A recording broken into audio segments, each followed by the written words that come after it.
Buenos días, soy el doctor Jesús Torres Espinosa y continuamos con la clase de anatomía. En la clase anterior terminamos de revisar lo que era la anatomía del estómago como tal. Brevemente, pues recordemos que el estómago es un ensanchamiento en el tubo digestivo que funciona a las veces de reservorio para mantener los alimentos ahí, mantenerlos mientras se lleva a cabo otro de los procesos de la digestión. Produce también ácido clorhídrico, gastrina, pepsina, sustancias que se mezclan con el bolo alimenticio que viene de la boca para degradar aún más los elementos de los alimentos a elementos fácilmente absorbibles. Y también tiene funciones de mezcla porque va a revolver estos alimentos con esas secreciones. Entonces son secreción, almacenaje y mezcla, las funciones que tiene el estómago. Tiene una capacidad que va a variar de un individuo a otro, pero puede ser de entre 3 y 5 litros de capacidad. Sí, aunque pues la sensación de saciedad y de lleno, por así decirlo, pues va a variar según un individuo a otro. Es un órgano con 3 capas musculares y, como ya dije, tiene varias secreciones que encontramos en sus criptas, donde encontramos células mucosas del cuello, superficiales, células G, células parietales y células principales. Siendo las principales las que producen pepsinógeno y siendo las parietales las que producen el ácido clorhídrico. Ahora, al terminar, el estómago tiene 2 orificios, uno de entrada y uno de salida. El de entrada es el cardias, el de salida es el píloro. En el píloro, funciona como esfínter para retener los alimentos más tiempo dentro del estómago. Entonces, después del píloro, el tubo digestivo ya vuelve a cambiar de nombre y toma un diámetro uniforme. ¿Sí? Después del píloro ya corresponde ahora a lo que es el intestino delgado, que su principal función va a ser la de absorber. Va a absorber, tiene epitelio cilíndrico ciliado, que lo que va a hacer es absorber nutrientes de el quimo, así se llama el bolo alimenticio cuando ya se mezcla con el contenido de los jugos gástricos. Entonces el quimo va a absorber los nutrientes y los va a distribuir por la sangre. Además que va a absorber cantidades variables de agua. Entonces la principal función de este intestino va a ser la absorción, aunque pues también tiene funciones de propulsión y movimiento peristáltico como todo el tubo digestivo. El movimiento peristáltico, recuerden que es una onda de movimiento de la contracción del tubo digestivo en una sola dirección. Es unidireccional.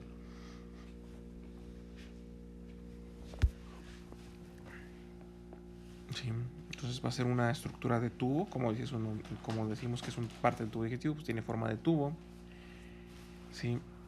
Este va a tener como límites el superior, el píloro, que se encuentra en el estómago, es el esfínter del estómago.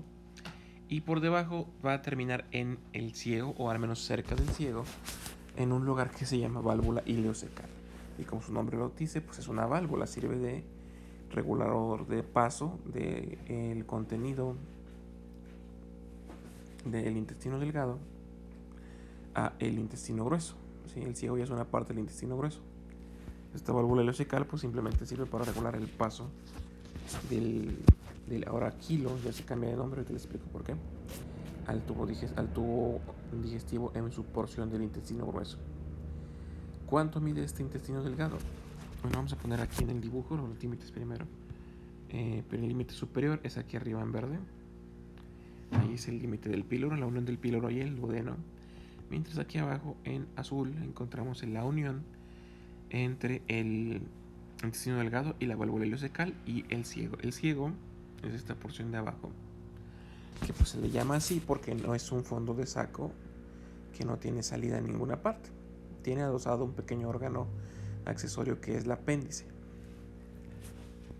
que pues es un tejido linfoide y su función principal pues va a ser esa de tejido linfoide, de mantener producción de algunas células blancas.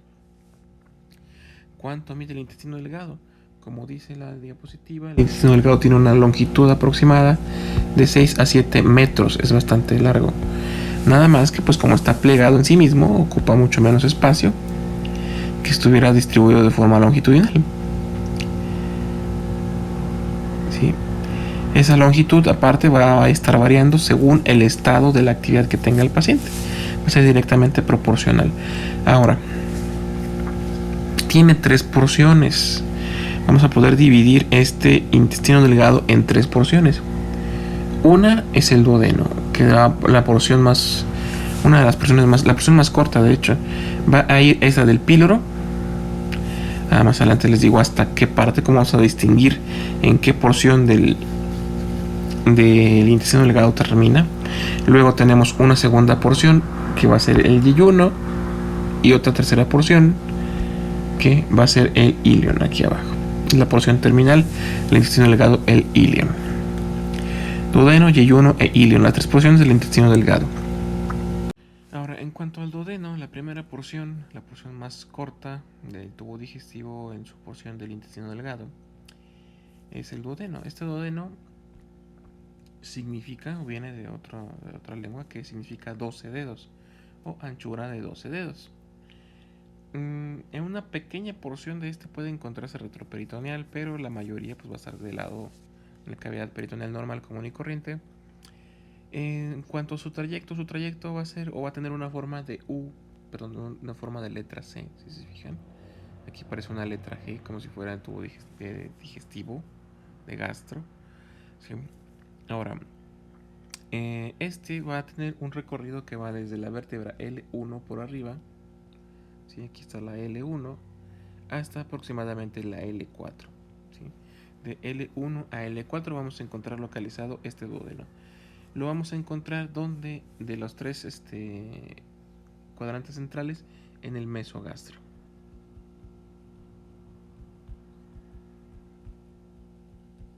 ¿Sí? Capas, tiene 4 capas que van desde la de la luz hasta la del exterior. Como todo lo del tubo digestivo va a tener una capa serosa, ¿sí? Que es la más externa, luego seguida de una capa muscular de fibras circulares, luego una submucosa que está formada por la muscularis mucosae, la lámina basal y un tejido conectivo, y luego ya la lámina mucosa más interna, que es en donde se va a encontrar ya la función de absorción. Ahora bien, tiene varias porciones.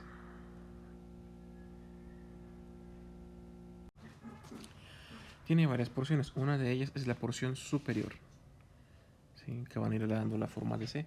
Tiene una porción descendente, tiene una porción horizontal, otro color, horizontal, y una porción ascendente. ¿Sí? Podemos decir que tiene una forma aproximada como de una letra G. ¿Sí? Estas 4 porciones tienen diferentes medidas y localizaciones, siendo la porción superior que va a medir aproximadamente 5 centímetros y se localiza a la altura de la vértebra lumbar 1. Luego la porción descendente es la más larga, midiendo entre 7 y 10 centímetros y encontrándose entre L1 y L3. ¿Sí? Luego tenemos una porción horizontal que mide de 5 a 8 centímetros y se va a localizar a la altura de L3, ¿sí? Donde termina la porción descendente. Luego tenemos una porción ascendente, o sea, sube de nuevo. Esto va a ser a nivel de L3 a L2 y va a medir menos de 5 centímetros. Ahora, en cuanto a las relaciones que tiene esta porción del intestino delgado, o sea, con quién está relacionado, con quién está cerca de donde encontramos tiene bastantes relaciones importantes. ¿Sí? La primera que salta a la vista es en la localización de la vesícula biliar, que está sobre o tiene relación con su porción superior. ¿Sí? En lo particular del intestino delgado en la porción del duodeno es que en este el quimo que viene del estómago se va a mezclar con más sustancias a nivel de su porción descendente, con sustancias como la bilis y los jugos pancreáticos, que van a cambiar tanto de pH como van a cambiarle de nombre al quimo y lo convierten en otra sustancia que se llama quilo con Q. ¿Sí? Estos conductos o estas secreciones van a salir a través de los conductos propios de cada tubo, de cada órgano, perdón. Entonces, por ejemplo, la vesícula biliar pues tiene aquí al conducto cístico. Sí, sigue todo este trayecto, es un conducto colédoco o conducto hepático o biliar común, ya que pues por él se secreta tanto bilis de la vesícula como la bilis que produce el hígado. Luego, tendremos también los conductos del páncreas.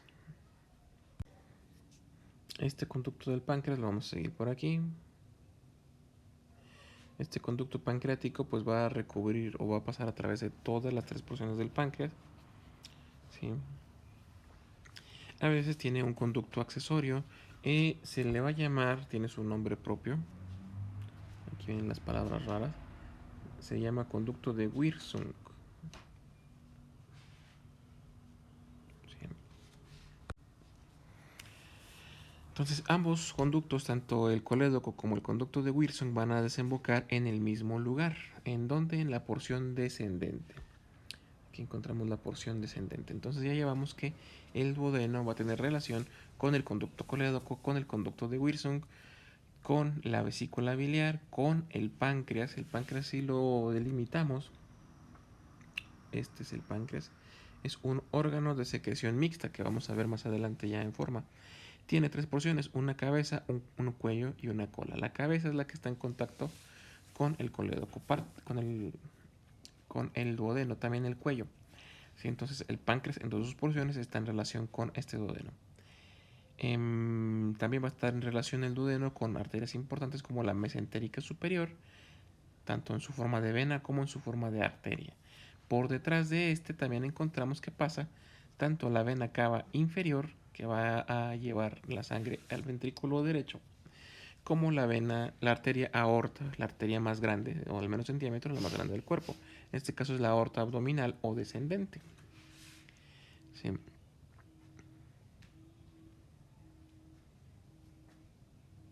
¿Sí? Y ya pues también en relación, obviamente por añadidura, con lo que sería el yeyuno, ¿sí? Que viene a ser iniciar directamente en cuanto termina la porción ascendente del duodeno. En este caso, esta porción ascendente, la unión entre la porción ascendente y el yeyuno, tiene una forma de un ángulo. Este ángulo se le conoce como ángulo de Treitz. Y nos sirve, por ejemplo, para diferenciar sangrados de tubo digestivo alto de tubo digestivo bajo. Entonces, sangrados de tubo digestivo bajo son sangrados que encontramos todo la lesión por encima del ángulo de Treitz. Y lesiones de tubo digestivo bajo son lesiones que encontramos todo por debajo de este ángulo. Este ángulo, pues ya les mencioné, es la unión entre la porción ascendente del duodeno y la unión con el yeyuno. Sí. ¿Qué otra relación importante tenemos por aquí?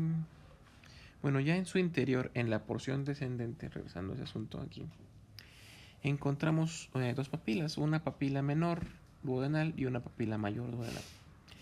En la papila duodenal mayor encontramos, o se le puede llamar también, ámpula, ¿sí? Tiene nombre propio. Se le puede llamar ámpula de Vater. Y nos va a servir como el punto donde van a desembocar tanto el conducto de Wirsung como el conducto colédoco para mezclar sus secreciones o para que sus secreciones se mezclen con el quimo, que ya aquí es más sencillo que se mezclen porque recuerden que el quimo viene ya casi semilíquido. El conducto pancreático tiene a veces un conductillo accesorio que va a ir a dar a la papila duodenal menor. ¿Sí? Aquí arriba. Bueno, vamos a utilizar otro. Listo. Ahora para que se ubiquen aquí estamos en la porción en morado. Aquí estamos en la porción descendente del duodeno. ¿Sí? Aquí en azul tenemos la papila menor, que va a servir para desembocar un conducto accesorio del conducto de Wilson, y la papila mayor aquí en rojo, que es también conocida como el ámpula de Vater. Ahora, esta no está siempre abierta para que salgan las secreciones. Tiene un esfínter que sirve de barrera para evitar que esté saliendo la secreción indiscriminadamente. Ese esfínter también tiene su nombre propio, se va a llamar esfínter de Oddi. ¿sí? Su función, pues, regular el paso de los jugos pancreáticos y de la bilis a el duodeno, ¿sí? Su mezcla posterior con el quimo. Y el quimo, al mezclarse ahora con esto, se convierte en quilo. Y así se va a llamar al menos por todo el recorrido que lleve a través del tubo digestivo en su porción del intestino delgado. Al llegar a la siguiente porción del tubo digestivo, que es el intestino grueso, pues ahí es donde empieza la formación de las heces fecales. Entonces ya cambia de nombre completamente el contenido del intestino en general. También, pues como es obvio, va a tener relación esta porción del tubo digestivo, pues con el estómago aquí arriba y con el hígado, ¿sí? Entonces sería relaciones tanto con hígado, estómago, vesícula biliar, el páncreas, los conductos colédoco y el conducto de Wirsung.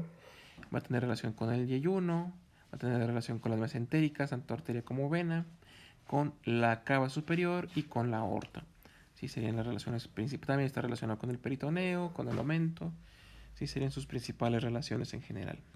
Ahora tenemos los medios de fijación. Los medios de fijación no son más que ligamentos o porciones del peritoneo o porciones de tejido elástico que lo que hacen es fijar el intestino en esta porción, al menos en la porción del duodeno, perdón, a las paredes u otras estructuras para evitar que se esté moviendo indiscriminadamente. ¿Sí? Entonces el primer medio de fijación y el que podríamos llamar que es el más importante de todos, pues sería el peritoneo.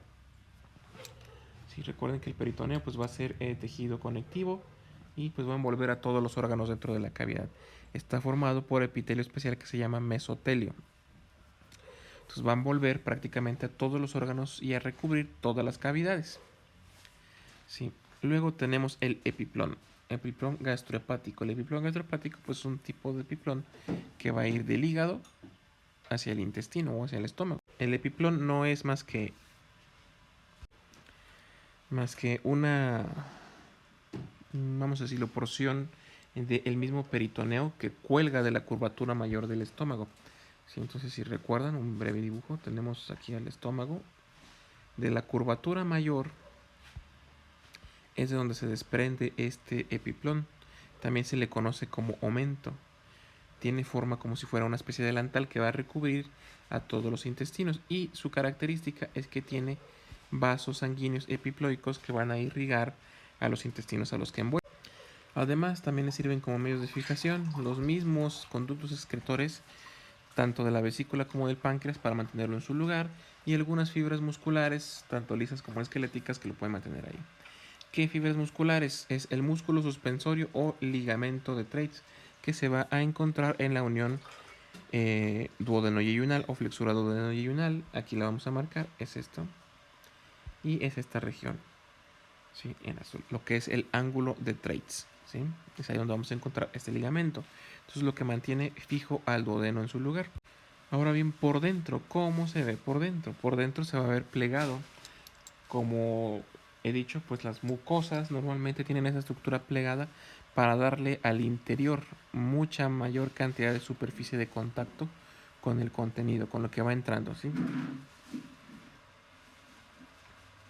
Entonces, por dentro de este intestino vamos a encontrar primero las dos papilas que les acabo de mencionar.